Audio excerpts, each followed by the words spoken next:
Hi, my name is Kristy Nolan. I am currently the instructional coach here at Lyles Middle School in Garland Independent District. Today I will be observing the classroom of Mr. Andre Ford, who is our 6th grade reading teacher. He teaches our intervention reading class. Today he will be doing the activity of having our kids listen to The Black Cat by Edgar Allan Poe. The type of instructional strategies he will be using, he will be having the kids paired in order to be able to annotate the text, as well as having paired discussions in order to identify key elements of the plot. The type of differentiated strategies he will be using the audio, which is good for our struggling learners. That way it allows them to hear fluent reading of the text, as well as help with vocabulary, which allows them to hear the pronunciation of words that they may not necessarily be familiar with, or they may not know how to pronunciate. He will also be stopping the audio in chunks, and chunking is also good for our struggling readers, so that they could also be able to have time to discuss, as well as figure out what's important to annotate. Also on the desk, he has accountable talk stems, which helps aid our kids in discussion, so that way they're not just always discussing what they have underlined, but also helping them get to the meat of the text to have meaningful conversations during their turn and talk time, or just in their paired discussions. To help aid in his differentiated strategies, he's also going to be using short colored strips to be able to monitor their student engagement. Each time that the student uses one of the accountable talk stems, they have to put one of the colored strips in the middle of them and the other student, just to be able to keep themselves accountable to the discussion. And while Mr. Ford is actually walking around facilitating, he can monitor who is actually participating in the paired discussion. The differentiated instruction is used by himself, not only to engage the students, but also to be able to identify if the students are actually able to locate the key elements of plot within the given text, which is the teak that he's actually working on with the students. And lastly, he's able to assess the student engagement, again, by using the color strips. Once the students use one of the accountable talk stems, again, the color strips will help him identify which of the students have actually participated so far in the class discussion. Each of you has 2 of these, and we're going to call them talking chips.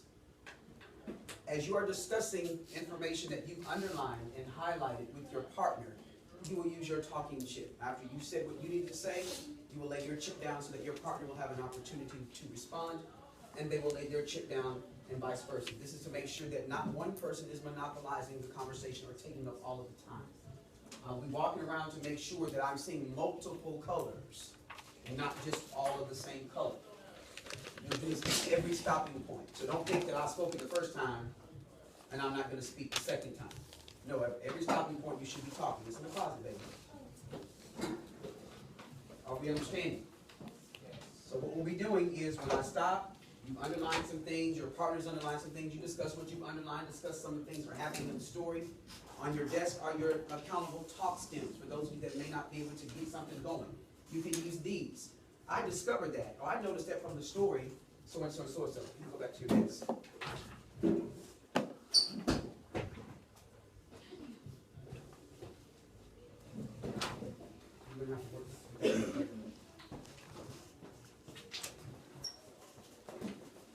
So again, on your desk are the accountable talk stems that you will use to kind of guide your conversation with those that are unable to get something going. And I will also have some guiding questions on the screen for you in just a moment.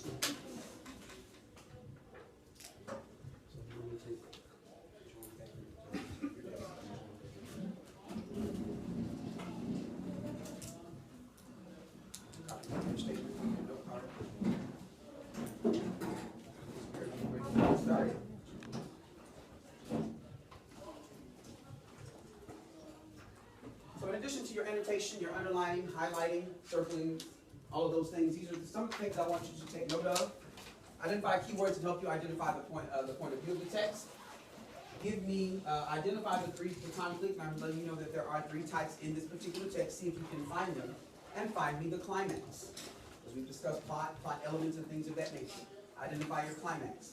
Remember, when you are making underlines, you're doing your circling, you're writing notes in the margin to go with those paragraphs. You're not just underlining and you're not just circling, but you're also making notations. No notations means no grading. You must annotate. You need to put that away, because if that's going to be a distraction for you, I will put that outside. Okay?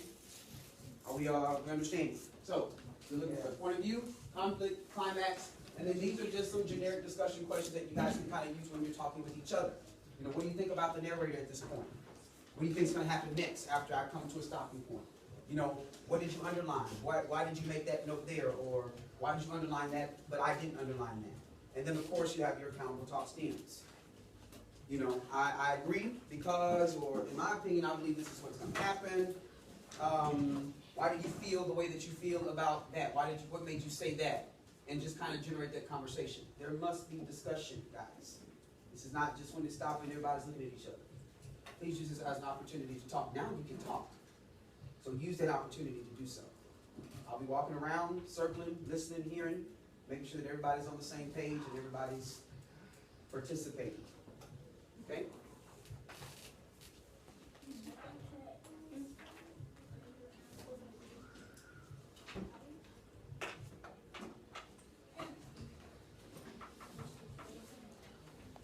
Yes. Yeah, that's yours to write on. Please do not lose it. The Black Cat by Edgar Allan Poe. What a rage filled my soul. I was no longer myself. Some evil, drunken spirit flamed in my heart. I do not expect you to believe the wild story I'm about to tell. Mad indeed would I be to expect it, for my own eyes and ears find it hard to believe. Yet mad I am not, and very surely I do not dream. But tomorrow I die, and today I must tell my story and free my soul. From childhood I was known for my calm and gentle nature. I was so soft-hearted that my friends made fun of me. I loved animals, and my parents let me have many pets. My happiest moments were spent feeding and petting them. I grew to manhood feeling the same way. If you ever have had a faithful dog, you know what I mean. How truly unselfish and giving animals are compared to the weak and changing friendships of men. I married young and was glad to find that my wife felt as I did. We had birds, goldfish, a fine dog, rabbits, a small monkey, and a cat. This cat was very large and beautiful. It was completely black and unbelievably smart. It seemed to know so much that my wife used to joke that, like all black cats, it was a witch in disguise. Not that she was ever serious about this. No, it was hardly worth mentioning. Pluto, this was the cat's name, was my favorite pet and friend. I alone fed him, and he followed me wherever I went about the house. It even was hard to stop him from trailing me through the streets. Our friendship lasted for several years. During this time, I am ashamed to admit it, my personality grew worse. I began to drink. I grew more moody and more nervous. I acted badly toward my pets. Toward my wife, I behaved no better. I'll take this opportunity to discuss your notations. Take note of your discussion questions for those that need some starters. But you should be discussing at this point that you underlined and or highlighted. Go.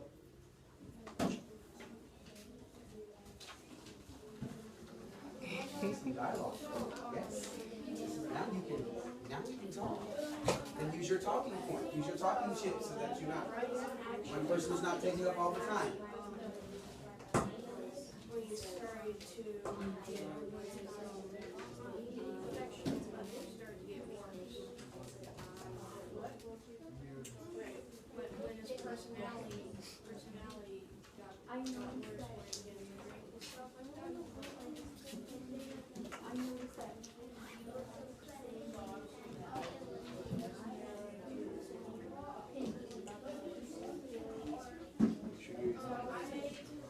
Notations on your sheets.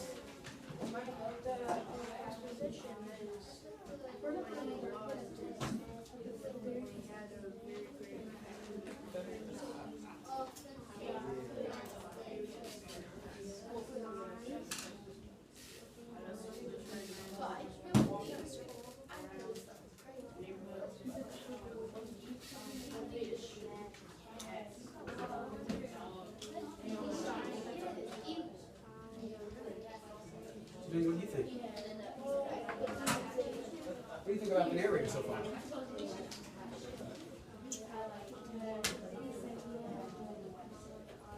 But he what? He's what? How is he growing differently? What's causing him to do that? Okay. So what do you think is going to happen next?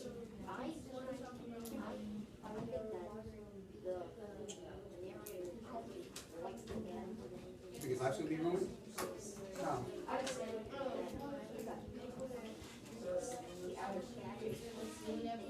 So you say because of the drinking, his life is going to be ruined? Okay. What notations have you guys made? Discuss that. What underlining have you made? What notations? Make sure that you're doing that. You're following along and underlining the information. Making notes in the margins. I should not see blank papers. I see a lot of blank first pages. There should be things highlighted and underlined. There's a lot of good information on that very first page.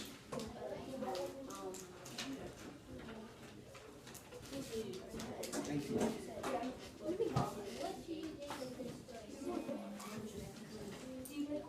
All right, 30 seconds, and I'm going to restart the audio.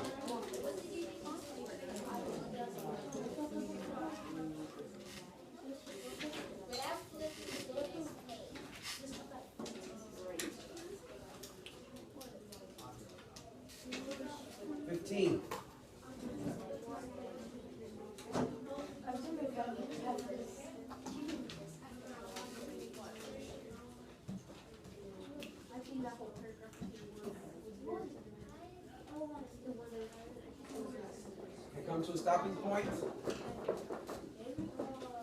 We are on page 19, second paragraph, at the top of the page. Again, underline and highlight while the audio is that I noticed that in him returning back to the house, and he saw the outline of the cat, he's assuming that someone must have cut the cat down from the tree and thrown the cat into the window to try to jostle them away as the fire began to break out. And and it's not mentioned, and this is just me throwing something out there as we continue to read, there was no body found. The cat's body was never found. Even if it was burned, you're still going to find some evidence of that. Okay? Oh, you have. I predicted that I think that the guy is just imagining that he killed the cat and he's probably having a dream. Okay, let's keep reading to find it. We are on page 20, the last paragraph at the bottom. One night I sat half drunk. And we're getting ready to go to the next page. One night I sat, half drunk in a bar. I saw something sitting on top of a barrel of rum. I came near and touched it with my hand. It was a black cat, very large, just as large as Pluto. It looked like him in every way except one. Pluto did not have a white hair upon any part of his body. But this cat had a large patch of white which covered nearly all of his chest. I touched him and he rose at once. The cat purred loudly and rubbed against my hand. It seemed very happy to be near me. This was the very creature I was looking for. Then once I offered to buy it from the bartender, but the bartender laid no claim to it. He knew nothing of it, had never seen it before. I continued to pet the cat. When I prepared to go home, the animal seemed to wish to go along with me. I let it do so, bending to pet it as we went. When it reached my house, it entered at once. It soon became a great favorite with my wife. As for me, I soon found myself disliking the pet. This was just the opposite of what I had expected. I do not know how or why this was. Perhaps it had something to do with its love for me. I stayed away from the cat, for I remembered Pluto and was filled with shame. But slowly, very slowly, my hatred grew. Finally, I could no longer stand it. I would rush from the room whenever the cat entered. Something added to my hatred of the beast. It was a discovery I made the morning after I brought it home. I found that this cat, like Pluto, had lost one of its eyes. This, however, only made it more dear to my wife. The more I tried to avoid this cat, the closer it clung to me. It followed my footsteps wherever I went. When I sat down, it waited under my chair. Then it would jump up on my knees and begin to purr. When I got up to walk, it would get between my feet, nearly knocking me over. At such times, I longed to destroy it with a blow. I did not do so, partly because I remembered my former crime. But mostly, let me confess at once, because of my total fear of the beast. Go ahead, discuss.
Feels so good. Wednesdays are my best days.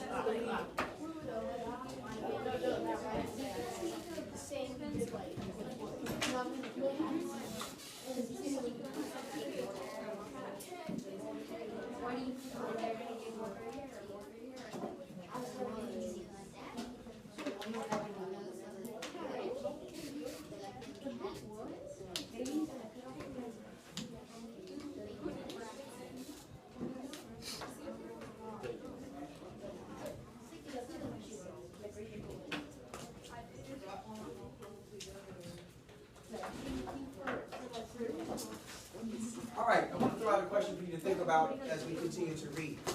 When he made his discovery that this particular black cat also had the same condition as Pluto, what are the odds that he would invite the same cat to his house to come back to live with him? That's something I want you guys to discuss on the second go round. And also, one of the notations that I noticed was this. At the top it says, when it reached my house, it entered at once. How many stray cats do you know that automatically just take to an individual? Seriously, think about that. We are on 22. At the bottom, I am ashamed to admit. Okay? I am ashamed to admit, Follow along even the in line. itself, Highlight. what caused that Circle. My wife had pointed more than once to the cat's white hair. I have spoken of it before. It was the only difference between this cat and the one I had killed. This mark was at first a white patch without any shape. It was now the outline of something that made me shake. It was the outline of the gallows. I'll explain in a moment.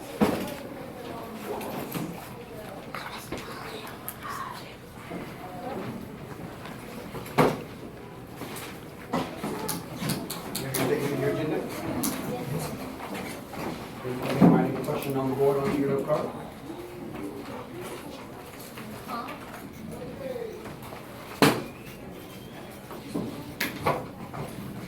First, you write down your statement.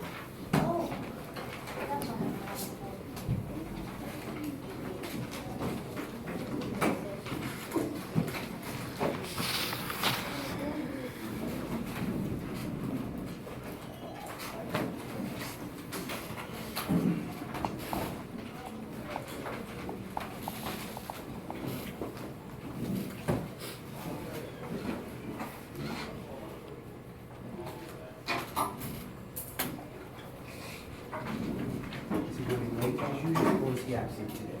He's late, but he's late. But he's here. He's here, but he's here.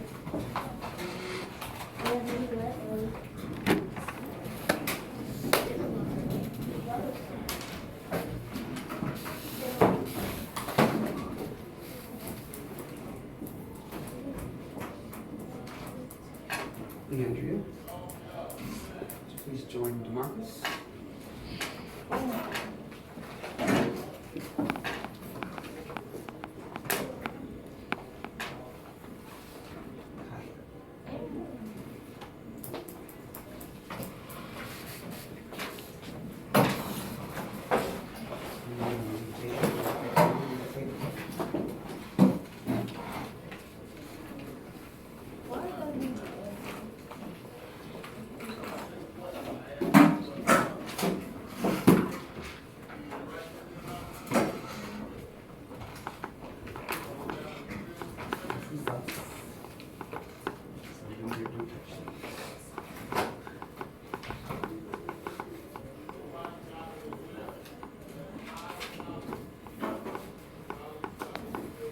Yes, sir. Are we reading the black cat? I'm sorry? Are we reading the black cat today? We are. All right, with your note card, if you would go ahead and write down the statement, or write down the question that is on the board, you need to write that on your note card. Also include your name, today's date, and your class period, please.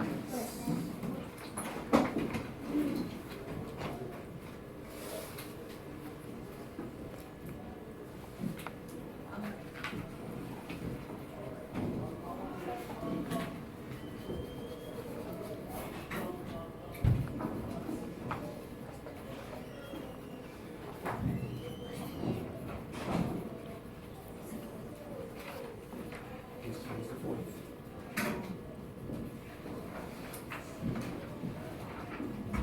Another 14.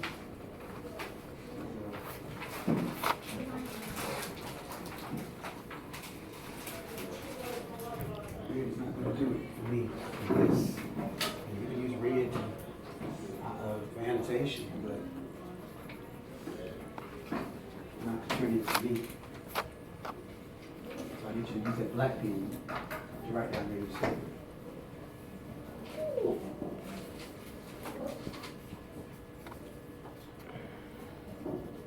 So, come on in. So now,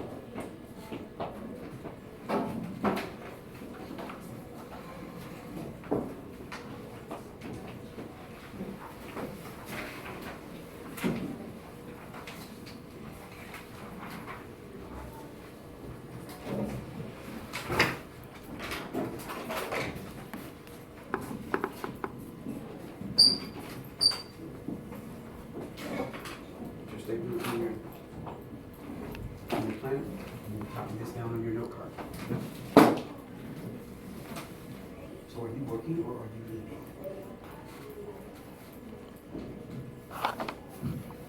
That goes with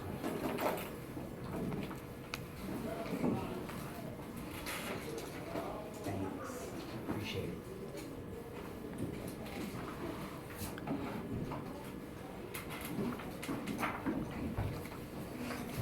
Now, as you're finishing up the copying down of the question on your note card,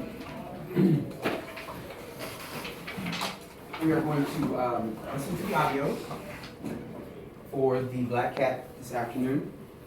And as you are listening, you of course are following along with your text. You will be underlining, highlighting, and or circling keywords, main ideas, nothing that we have not done before or that you haven't done before. So as we did Advent Camp today, it was part of Advent Camp. I will be stopping the audio periodically for you guys to discuss with your partner the information that you're underlining, highlighting, and making note of. Also, I will have some guiding questions that I'm going to post in just a moment that will kind of generate some conversation between the two of you for those that kind of have a little bit of trouble getting some things started. But you should both be discussing. One person should not be speaking all the time with one just listening, which is the reason for the colored pieces of paper that I just gave you. After you speak, you will lay your piece of paper down and allow your partner an opportunity to respond, and they will lay their piece of paper down and vice versa, so that it's a continuing conversation. Not just one person talking, not one person talking over the other, but each of you listening to one another's ideas. Also, if you notice on your desk are taped countable talk stems. So if you don't quite know how to get started, you don't know quite what to ask, it gives you some ways to respond, and it also gives you some ways to comment, in addition to some questions that you can ask to your partner to generate dialogue, okay? Please make very sure that while the audio is going on, young people, because I've been seeing this across my other classes, that you are underlining, highlighting, or circling key terms during that time, okay? The purpose of the conversation is so that you two can discuss some of the things that you noted or highlighted.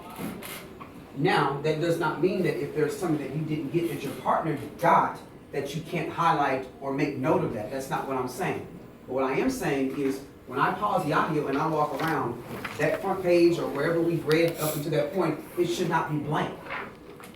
There's plenty of information, there are plenty of things that are happening within this first 4 to 5 minutes that you should be making note of, underlining, and highlighting. Okay? You will receive a grade for your annotation. You will not receive a grade for underlining and highlighting. There must be notes in the margins. No notes made, no grade. Okay? So please be mindful of that. If you have questions, as always, please ask. Okay?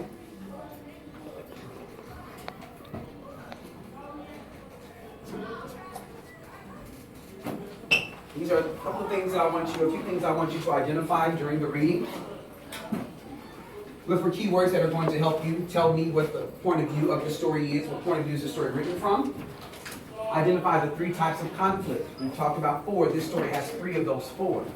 And also, can you find the climax? Make note of those things. If as you're reading, you come across something that is a potential conflict, highlight that and write conflict. What type of conflict is it? Make note of that as well. Circle a few of the keywords and write whatever point of view you believe this story is being told from. And then once you identify and find the climax, right next to that paragraph, this is the climax or the turning point of this particular story. Also, I've listed just some generic discussion questions that you can use between the two of you to kind of generate dialogue. As you come to a stopping point, ask one another, what do you think about the narrator? Oh, okay, what do you think? If you made notes or underlined something that your partner did not, ask them why they underlined that information. And then, of course, always make predictions. What do we think is going to be happening next in the story? And these are just some generic questions that you guys can be asking. Of course, again, using your accountable talk stems on your desk, those questions I should be hearing dialogue as I'm walking around, as I'm listening to the conversations. All right?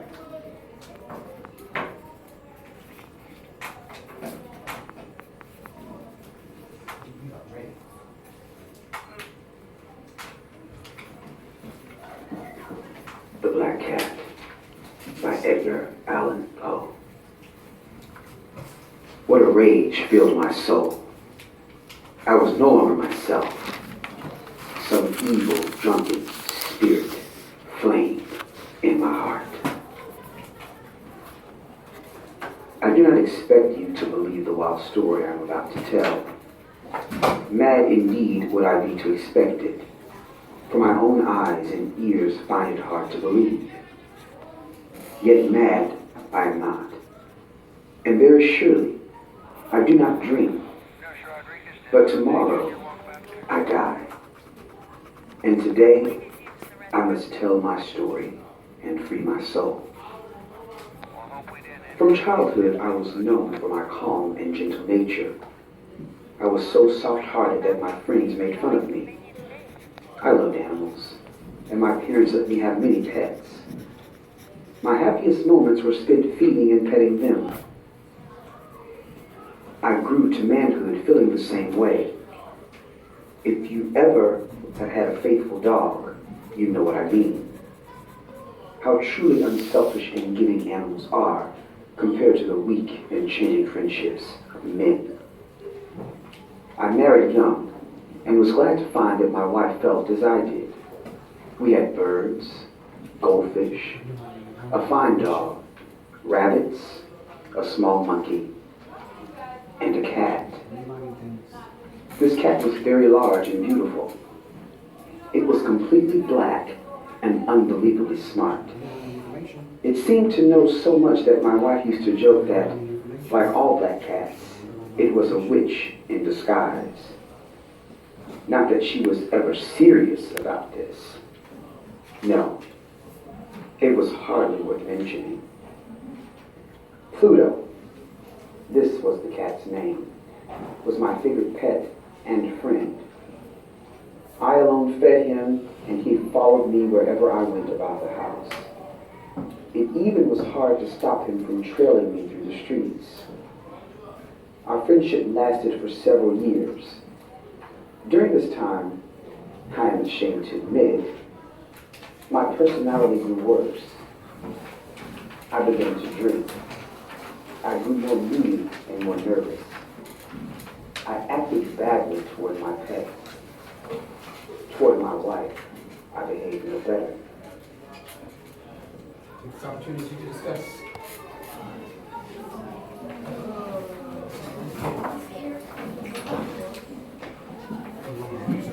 What does it say in the first one? It said, I did not dream, but tomorrow I know. Why do you think? Discussing. There's two questions on the board. If you can't find something to discuss right up top, you should count the top statements as well. Discuss some of the notations or underlinings that you made.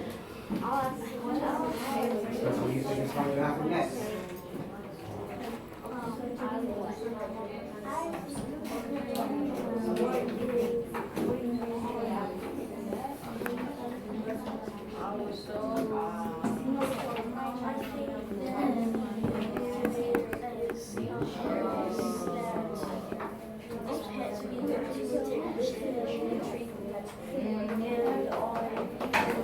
I said that hard flashes lasted for 7 months. And it said that he kept following the tree. It said he kept following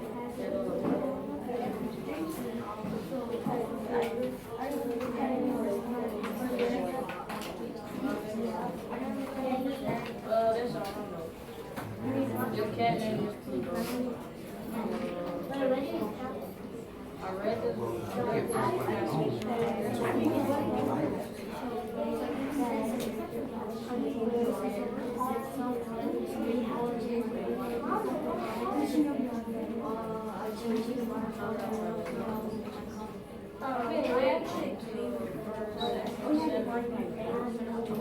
We got one more period to go. One more period. And I'll be out of here. The last line you stopped at was toward my wife, I behaved well. And he just asked you what he thinks is going to happen next.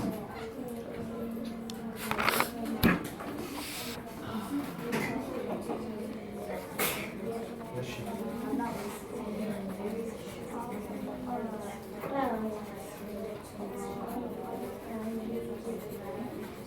Okay. So, what is your What do you think about the narrator? What was that number? This is our narrator. What do you think about him?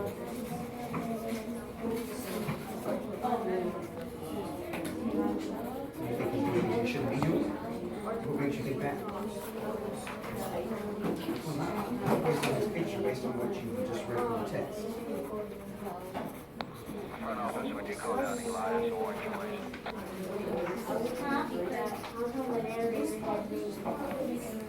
And how does alcohol affect the individual?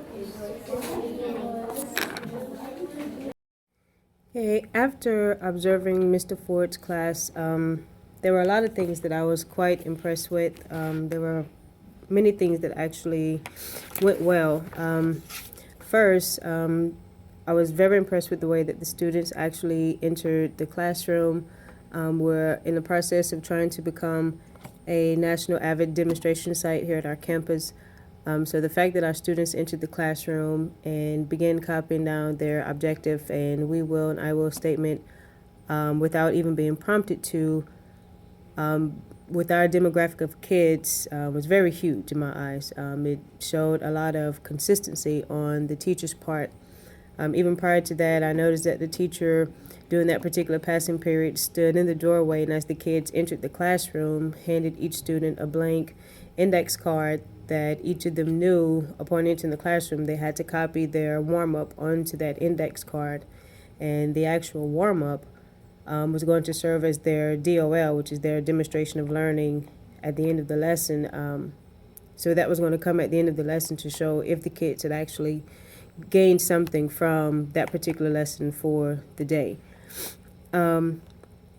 Which I kind of noted that that was a great way to save time, being that each class period is only 47 minutes long. In addition to that, I noticed that one of the things that we had discussed going into the lesson with the differentiated strategies was that he was going to have the kids use the accountable talk stems as well as the color strips to try to engage the students more throughout the lesson, and those worked great for the kids. It was going to be a telling point for me as well as him, but the kids actually loved them. I actually realized that some of them thought that because they only had 2 or 3 strips that they were only allowed to say 2 or 3 things, so that would have been one of the things that I really would have changed. I would have kind of given the kids either some type of rubric or just some type of instructions on how to actually use the card so that way they wouldn't have felt so limited with their responses. I realized that the accountable talk stems really helped the kids to formulate their answers during the discussion, and it did exactly what we wanted it to do. The kids were not at all stifled throughout the discussion, so it wasn't just them discussing with each other what they had actually highlighted. We saw many of them referring back to the stems many of times to actually format what it was they wanted to relay to their discussion partner. So that worked out perfectly. It kept the discussions flowing, and it kind of helped the kids really get to the meat of the text a whole lot quicker. We found that some of them wanted to jump ahead because they got so engaged that they didn't want to wait for the audio to start back up. They wanted to go ahead, and I've noticed that he was walking around tapping on the desk a good bit to try to tell the kids to wait a second, not to go ahead of the text. Another thing I realized was that as some of the kids entered the classroom late, because it wasn't audio, it was kind of difficult to catch those kids up, and having them jump in at different points throughout the text was kind of difficult for the way that the lesson was designed. I'm not sure how he could have offset that without just having them begin reading from the beginning, but they weren't able to really utilize the way that the lesson was designed for the day or to capitalize on the fact of using the accountable talk stems or the color strips because they were so far behind. And once they started to see how those tools were actually engaging their classmates, they really wanted to be a part of that, but it was difficult because they didn't have much to contribute. So having them to just kind of jump in where everyone was, it just kind of left them out. And some of those students really needed that particular lesson. Another thing that I noticed was that it was a great lesson for that particular TEK. And what he was trying to see was if doing it that particular way was going to help him see if the students were able to identify those key elements of plot within the text. Even though he didn't hear much of it in conversation, just in being able to see what the students were writing, and some of the questions that they were asking him, you could tell that they knew exactly what was actually driving the text. And that may be something that he may be able to build upon with the next lesson. The DOL was asking them, upon reading the text or hearing the text, if they were given a summary question, how would they know, or exactly what summary strategy would they be able to apply to that particular question. And on our campus, we teach our students either CGS, which is character goal solution, or CPS, character problem solution. And just in listening to the text or reading the text, they would have to be able to tell whether or not the character in that particular text has either a problem or a goal. And for our students, that's half of the battle. So I thought it was a pretty decent DOL, especially because he was not leading the lesson. So to have them come to that conclusion on their own throughout the discussions was pretty big for our kids. I thought this type of differentiated lesson was really good for our teachers, or for this particular teacher, because as we go in walkthroughs, or as I attend walkthroughs with many of the administration, one thing that we see is that our teachers do not allow our students to work independently, that they want to do most of the teaching. So one thing that I noticed today is that our students are really capable of doing many difficult tasks if our teachers just get out of the way, but they would need to know more of these differentiated strategies. So one thing that I would need to know, or what could help me better as an aspiring administrator, is that having many professional developments on differentiated strategies would be something great to have in my back pocket to help some of my struggling teachers, because it truly does benefit our students. The kids were able to, become more engaged than I've ever seen before. And they were actually able to leave the classroom today with a whole lot more versus him actually having to tell them anything. So it worked out more for the kids' benefit. So I could see if many of my own campus administrators were, abreast of these type of strategies and techniques to help our students and help our teachers alike. Thinking back on observing this class and knowing that I was setting out to actually observe just how well this teacher was able to implement differentiating strategies for our struggling learners, and just taking into account some of the things that I actually observed in the classroom. Although there were some things that actually worked well, I know that I am able to attribute some of those things to the fact that we were able to actually pre-plan some of the lesson, pre-plan some of the activities, and just know in advance where we actually wanted the students to go. Now, granted, the teacher did already have a solid foundation of differentiated strategies and a good bit of understanding of how to work with struggling students. But in all actuality, looking at the lesson and looking at some of the other teachers here on our campus and just looking at this one observation in comparison to some of the other observations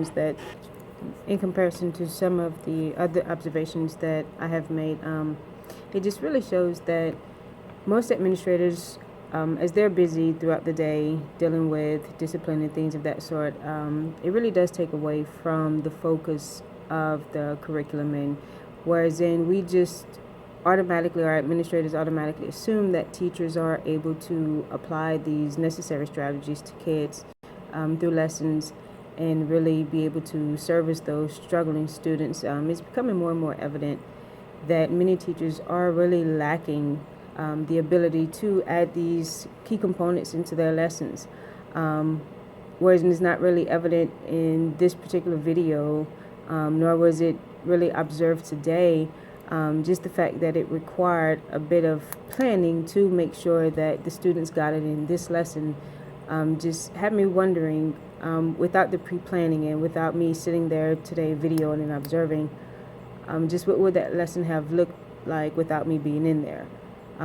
And as I move forward and continue to observe, it will help keep those strategies at the forefront of my mind as I am aware of how many struggling students that we actually have on this campus are just struggling students in public education, period. Just how well are our teachers prepared to put those key components into their lessons, and how well are our students actually being serviced? Is this something that they're getting on a day-to-day basis? Is this something that administrators are actually looking for every day, or is it just that they're looking for well-managed classrooms? What type of eye do I need to have as an administrator to go in and be able to observe these lessons or these classrooms to make sure that students across the gamut are getting exactly what they need?